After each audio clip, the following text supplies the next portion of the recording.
Здравствуйте, дорогие друзья! В эфире информационная служба общероссийского конкурса «Стратегия преображения России». Меня зовут Татьяна Берковская, а мой собеседник сегодня Владимир Чабанов, доктор технических наук, профессор физики, действительный член экономико-философского общества МГУ, академик Международного университета фундаментального обучения, а еще создатель гармоничной экономики. Здравствуйте, Владимир Емельянович. Здравствуйте, Татьяна. Первый вопрос. Вот очень хочу именно от вас услышать, что такое преображение?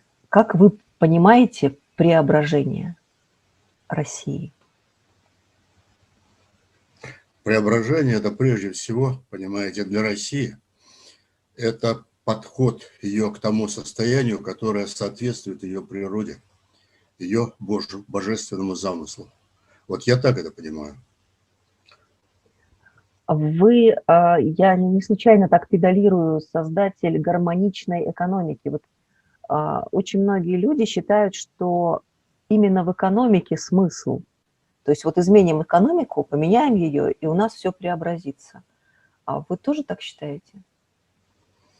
Ну, понимаете, здесь нельзя сказать, какая нога у человека лучше, правая или левая. Одно понятно, что развитие человека должно, собственно говоря, вроде бы быть определяющим.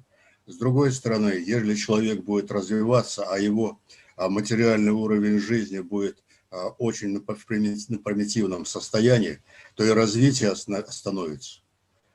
И поэтому как раз получается рассматривать их по отдельности, эти два явления, мне кажется, не совсем правильно. Поэтому они действительно одно дополняют друг другу, усиливают, либо ослабляют друг друга. А в чем суть гармоничной экономики? Вот суть этого метода или этого процесса, который вы разработали? Ну, дело в том, что у нас главная задача современной экономики, причем я хочу сказать, что практически 100%, за малым исключением, направлена на то, чтобы было больше богатых, а не меньше бедных. То есть самая главная задача – это получать доход, прибыль. И на это направлены все наши инструменты экономические, политические, все, по сути дела, вся форма организации общества подчинена тому, чтобы получать больше доход. Причем доход в основном в денежном эквиваленте. А что такое деньги? Вопрос. Деньги – это не что иное, как виртуальная условность. Продукт человеческой договоренности. Я знаю, видел в свое время деньги, понимаете, со сталинскими соколами, с портретами Ильича, с дворцами и так далее. Где они сейчас, эти деньги? Ведь на каждой из них можно было что-то купить. Почему вдруг превратились в бумажный хлам? Понятно, что это продукт человеческой договоренности. И представьте себе, если вдруг вся жизнь человека посвящена получению виртуальных условностей, будет ли наша жизнь нормальной? Нет, конечно. Разумеется, нет. С этой точки зрения понятно, что такое гармония. Гармония – это взаимное сочетание и взаимное дополнение всех факторов, которые есть на белом свете. С этой точки зрения, понимаете, целью экономики должно быть прежде всего обеспечение человека. Человека гармоничного, человека красивого. И я как раз и занимался вопросом, как это можно достичь. Это понимаете, детская такая мечта, когда вокруг очень много было зла, всего чего угодно. Моего отца в свое время посадили по 58-й статье, поэтому мы, так сказать, могу рекомендовать «Сын врага народа», как положено. Поэтому мы испытали это все радости от всего этого. Несправедливости было очень много вокруг. И хотелось понять, а может ли быть общество справедливым? Можно ли организовать так людей, чтобы они хотели творить добро, а не зло, чтобы управляла миром не алчность, самая постыдная из человеческих черт, как сейчас, а, например, понятие добра, справедливости, правды. Можно ли так организовать? Но, И по сути, вы описываете сейчас коммунизм, который строили и не построили. Ну, моя последняя книга называется «Экономика коммунизма». Так что вы прямо угадали очень четко. Потому что в конечном итоге это то, что люди всегда подразумевали под коммунизмом. Самое справедливое общество, которое может быть на Земле. Самое благородное, самое честное. Ну, поэтому я как раз занялся. Сам я физик, вот, закончил ЛЭТИЛ, электротехнический институт, физик-теоретик в области ультразвука. У меня 3 книги вышло в области физики, одна из которых «Лазерный ультразвуковой контроль материалов» была первая в мире на эту тему и была опубликована в Штатах, вот еще в советское время. Поэтому с этой точки зрения я все-таки физик, математик и достаточно строгого системы мышления. Математическая логика, фактически, которой вот я владею. И в то же самое время, вот где-то уже со студенческих лет начала проявляться тяга к фундаментальным знаниям, философским фундаментальным знаниям. И много здесь было интересных, не буду перечислять какие-то моменты, но в конечном итоге мне стало ясно, что нынешняя теория экономики, она, вообще говоря, никуда не годится. Вот, я перечитал массу классиков, и Маркса, и Энгельса, и Каутского, и Ленина, и Сталина. Понимаете, короче говоря, читал очень много, работал очень много. И каждый раз, понимаете, было ощущение какой-то недоговоренности, неполноты. Угу. Каждое из учений захватывало одну часть чего-то и совершенно игнорировало другого, иногда просто противоречило другому. И понятно было, что вот на таком принципе природа не стоит. Я физик, поэтому я чувствую природу, я понимаю ее законы. И вот понятно было, что человеческое общество организовано оно совсем не по законам природы. Угу. А оно должно быть, если человек. Потому что человек – часть Вселенной. Если он будет жить, вести себя как инородное тело, тогда зачем он нужен такой человек Вселенной? И поэтому она начинает его выплевывать из своей среды. И вот всякого рода техногенные катастрофы говорят, человек, ты подошел к пределу, понимаете? Такой, как ты есть, ты не нужен на Земле, ни Земле, ни Богу, ни природе. Ты должен быть частью, гармоничной частью природы. Потому что в природе нет дисгармонии как таковой. И с этой точки зрения вот я как раз начинал заниматься законами природы. И как раз применимости начал заниматься, да, применимости как раз к человеческой организации. Со студенческих лет я уже этим начинал заниматься. Было очень много бесед, встреч, разговоров, разочарований. Вот. И в конце концов я понял, что нужно создавать новую экономику на фундаментальных принципах. То есть не принципах сиюминутного получения дохода, прибыли, а именно каким должна быть организация человека, чтобы он был гармонично вписан в окружающий мир. Вот это очень важный, принципиально важный момент. И я попрошу вас сейчас просто расширить, потому что это именно то, для чего создавался конкурс преображения, стратегия преображения России. Вот видите ли вы пути, как можно изменить мышление человека? Потому что, как я понимаю, все зависит от самого человека, от восприятия мира. Понимаете, дело в том, что если мы будем человека рассматривать в отдельности от мира, то мы будем считать, что все зависит от самого человека. На самом деле, еще раз я хочу сказать, человек – часть природы. И его основная задача – это скорее вписываться в природу, чем, понимаете, пытаться руководить этой природой, управлять этой природой. Вот этот принцип Мичурина «нам нечего ждать милости от природы», взять у нее все – наша задача. И вот цитата. Вот, ну, и понятно совершенно, что зачем нужен такой человек, который паразит, который все время только берет от природы и ничего ей не дает. Он не дитя природы, а он паразит в этом мире. А экономика сейчас построена именно таким образом, что вот в нашем ценообразовании природная компонента не учитывается вовсе. И поэтому, если эту природную компоненту учесть, то все наше производство оказывается нерентабельным. Все, почти 100%. То есть, иначе говоря, мы сейчас полностью живем за счет природы. И отсюда вот это вот безобразие, отсюда вокруг нас хаос. Помните фразу Высоцкого? Ведь земля – это наша душа. Выйдите вокруг, посмотрите, вы говорите, человек, сколько мусора, сколько грязи, сколько всего остального. Вот это и есть наша нынешняя душа. И если вы думаете, что вот люди соберутся, скажут, ну давайте преобразовывать нашу душу, после этого все преобразуется само, не получится. Таких энтузиастов были во всю историю человечества множество.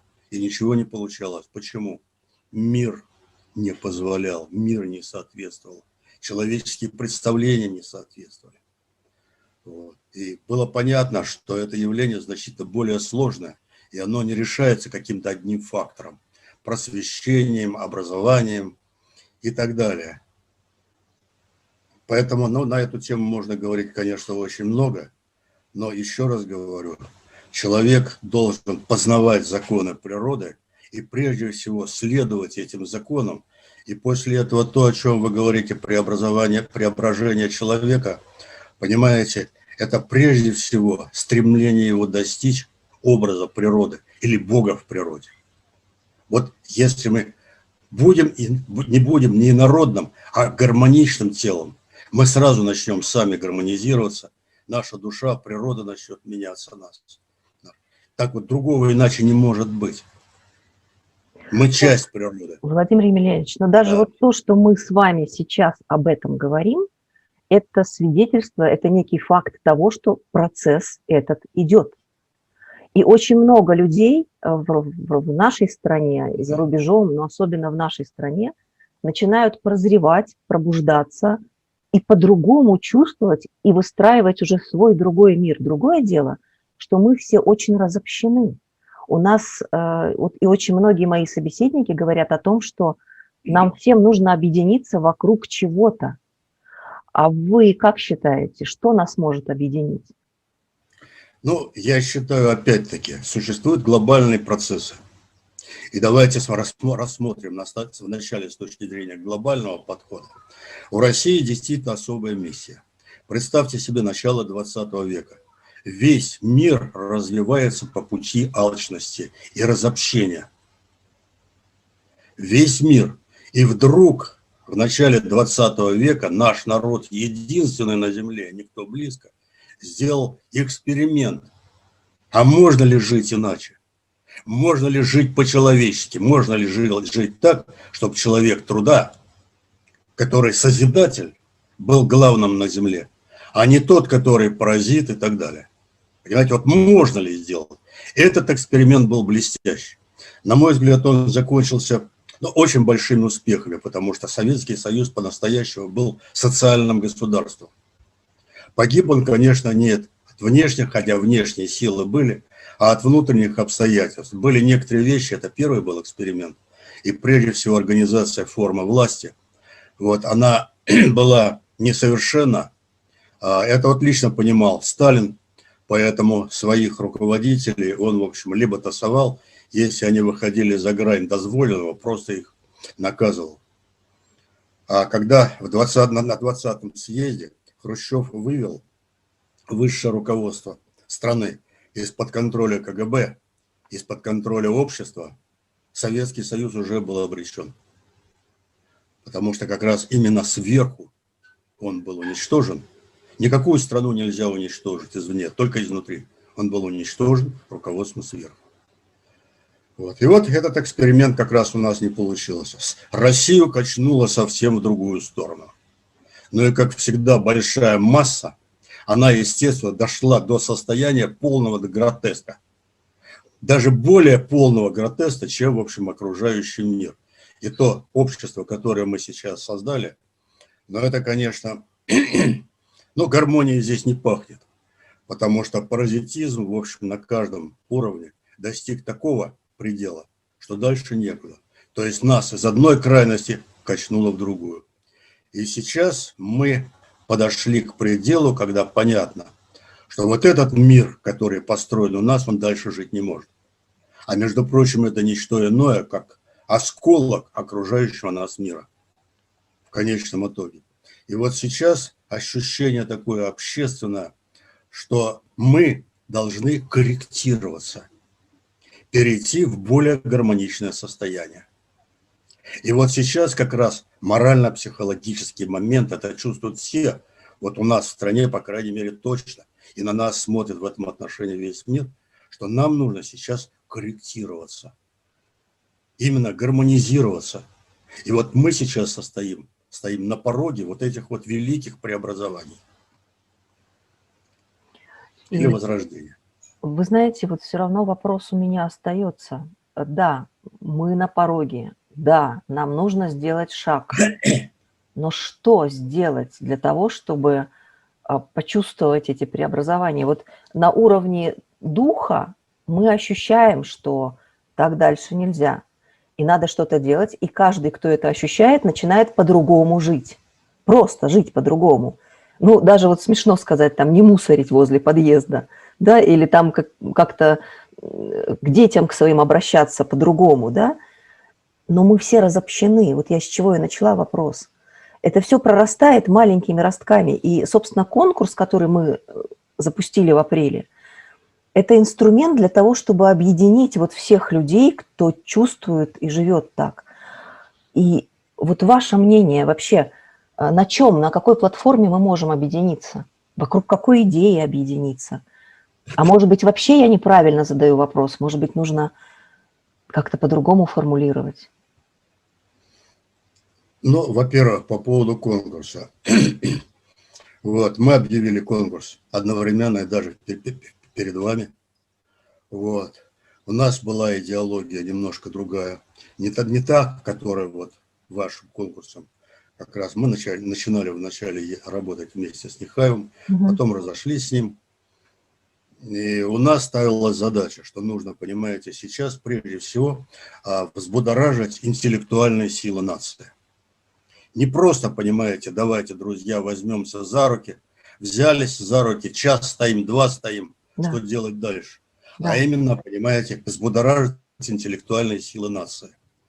И для этого как раз и мы решили, что так как у нас каждый человек философ, человек русской культуры, это всегда философ, которого всегда крупные проблемы интересуют значительно больше, чем его личные.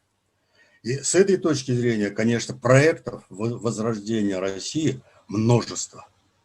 Порядка, вот по моим подсчетам, не менее 300 сейчас, 400 всякого рода групп, движений, направлений, мини-партий и так далее, которые, в общем, направлены на то, чтобы возродить Россию. И у каждого есть своя программа. У каждого. При этом подавляющее большинство, конечно, этих программ, они очень наивны, несовершенные, вот. Но у них есть, знаете, такие зародыши или золотые слиточки, или, понимаете, очень интересных мыслей.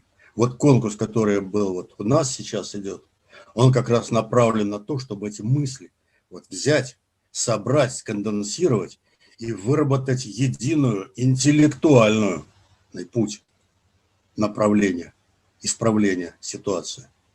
Он сейчас идет, я, правда, сейчас по разным обстоятельствам немножко отошел от него, тем не менее конкурс идет, и я думаю, что мы как раз этот конкурс будем продолжать. Ну вот вам не кажется, что интеллект – это все-таки игры разума, это то, что логика, а здесь, наверное, больше идет о том, что не совсем можно сказать словами, то, что мы подразумеваем под словом душа, дух, ну, что-то такое более нематериальное, что ли, так скажем. Татьяна, вы четко задаете вопросы, мне это очень нравится. Значит, хочу сказать следующее. Был такой великолепный иранский поэт, философ Джалаладдин Эль-Руми. И вот он еще в средние века высказал очень интересную мысль. Он сказал, что есть два пути познания истины. Один из них логичный, а второй чувственный. Причем, который из них сильнее, трудно сказать. Может быть, даже чувственный сильнее. Вот то, о чем вы говорите, это, конечно, относится к разряду чувственного восприятия, ощущения. Вот. И оно бывает зачастую значительно более верным, чем то, к чему мы приходим с помощью логики. И поэтому, естественно, что вот то, о чем вы говорите, оно как раз и соответствует тому, что должно, понимаете, сопровождаться возрождением России. Вот именно этим возрождаться. Второй ваш вопрос, на который вы мне уже второй раз задаете вопрос, а я на него кокетливо не отвечаю. Вот. Я попытаюсь сейчас ответить на этот вопрос. Что надо делать? Потому что общие слова, конечно, говорить. Первый вопрос, конечно, нам нужно объединяться. Совершенно правильно. Но опять-таки не на принципах. Давайте объединяйтесь, это все ерунда. Это все ничего не даст. Надо объединяться только вокруг дела. Какое сейчас дело? Дело в том, что всегда Русь была сильна своим коллективным разумом. Причем этот коллективный разум, как ни странно, он был не общественного такого значения, а скорее коллективного. Поэтому у нас были общины дольше, чем где-либо. У нас созданы такие формы работы, как артели. Вот. У нас такая уникальнейшая форма местного самоуправления, как земство было создано. Понимаете, это особая форма организации. Нам нужно возвращаться к своим истокам. Потому что самое страшное, что произошло вот за последние 100 лет, мы разучились доверять друг другу. Да. Да. И с этой точки зрения как раз что сейчас нужно? Без этого ничего не будет. Поэтому мы сейчас вот развиваем направление кооперации. Причем только это главный путь, по которому может быть. Ну вот вчера у нас был небольшой съезд кооператоров. Мы каждую неделю теперь будем это все устраивать. Мы будем как раз успешный опыт кооперации тиражировать. А каким образом все-таки 2-3 соседа могут формировать какую-то группу? Нужно уже начинать с первичных ячеек. Дальше получается вот от горизонтальных методов кооперации переходить к вертикальной, как сказано было Чаяновым. И вот с этой точки зрения нам нужно каждый раз понимать, что 2 человека вместе создадут значительно больше, чем каждый из них в отдельности. Вот если этот фактор мы начнем реализовывать, а мы сейчас приступили к конкретным программам действий, что для этого нужно делать? Вот это и есть путь возрождения в конечном итоге. Я понимаю, что это не весь путь, понимаете, но это начало пути. Важно, без него никуда не деться. Видимо, это и есть тот самый первый шаг, за которым последует перемена в сознании. И вот это вот самое преображение, оно будет более явным, что ли. Только во время дела может меняться сознание. Просто так сознание меняться не будет. Только тогда, когда появится ясная цель, ясные результаты, вот тогда начнет меняться и сам человек или нет. А сидя, понимаете, глядя на потолок, вот я сейчас буду менять свое сознание, это абсолютно бессмысленно. Человека может только, понимаете, гармоничное и доброе дело. Русские здесь, вообще говоря, всегда отличались уникальными качествами. Вот. И с этой точки зрения как раз культура небольших групп кооперированных. Я просто хочу сказать, известно, что 3 формы собственности сейчас. Я специально чуть-чуть в сторону отойду. Ну, например, считается у нас наша революция 91 года, что частная собственность значительно эффективнее общественной. Вот. Так сказать, обогащайте, хватаете все, что плохо лежит и так далее и тому подобное. Вот. То, что мы получили, это совершенно логично. И коль скоро, как только было объявлено, уже от всякого рода гайдаров, чубайства зависело мало, потому что было направлено движение, корабль пошел в этом направлении. Очень круто обманули всех. Вот. Государственная собственность и коллективная собственность. А ведь что такое собственность? Это не что иное, как инструмент извлечения дохода собственника. В результате частная собственность используется во имя частников, коллективная, естественно, должна использоваться во имя коллектива, а общественное во имя общества. Поэтому, когда вдруг общественную собственность передали частным лицам, ожидать, что от этого, понимаете, когда там какой-нибудь целый русал работает для благополучия одного человека или нескольких, это не парадокс, это даже не преступление, даже не глупость, понимаете? Это просто такая дисгармония, которая быть не может. Поэтому понятно, что если мы ставим вопрос, понимаете, о преобразовании, то, естественно, вопрос собственности важный. С другой стороны, он ничего не решает, если только мы будем идти со стороны собственности. Ну вот говорят, давайте вроде, понимаете, все отнимем, по шариковой разделим, и все будет нормально. Ничего не будет нормально. Потому что на самом деле все производит только человек. Все эти вот легенды по поводу того, что деньги делают деньги, это ерунда полная. Потому что я однажды сделал эксперимент, взял кошелек с деньгами и оставил на год. Не поверите, ничего не изменилось. Деньги не делают деньги. А вот эти биткоины, или как они, биткоины, как правильно, они делают. Понимаете, вот вы меня извините, понимаете, и они ничего не делают. Понимаете, хоть у вас может быть миллион биткоинов, если вы живете на острове, вам потребуется не биткоин, а кусок хлеба. Если не будет желающий обменять этот кусок на ваши биткоины, ну и какова цена вашим биткоинам? Понимаете, вот это одно из путей дисгармонии какой-то, в общем, своеобразной. Но вы сами понимаете, никакой враг не отступает, не нанося удары. Вот это биткоин, это одно из сторон бросить человеческое сознание от того, что оно должно делать. Вот такой ложный ход, очень своеобразный. Поэтому, естественно, просто понятиями собственности не решишь. Вот говорят, социализм, там, коммунизм, капитализм. Чем они отличаются? Говорят, формой собственности. Ерунда. Это абсолютно не так. Причем почему не так? Взять, например, сейчас любую развитую страну, в ней присутствуют все виды собственности. Все, без исключения. Так в таком случае каждый тогда определять. Взять, например, будем говорить так, госкапитализм. Вся собственность принадлежит государству, но он остается капиталистическим. Поэтому просто само понятие собственности мало что решает, а решают прежде всего организационные принципы. И вот как раз разработкой этих организационных принципов я и занимался. Владимир Емельянович, я благодарю вас за такую глубокую, содержательную беседу.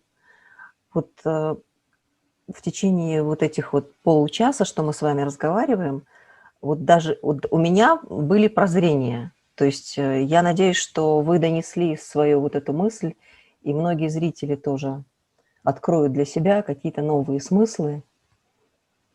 Спасибо, спасибо. Знаете, я бы поверьте, хотела еще... это только первое слово.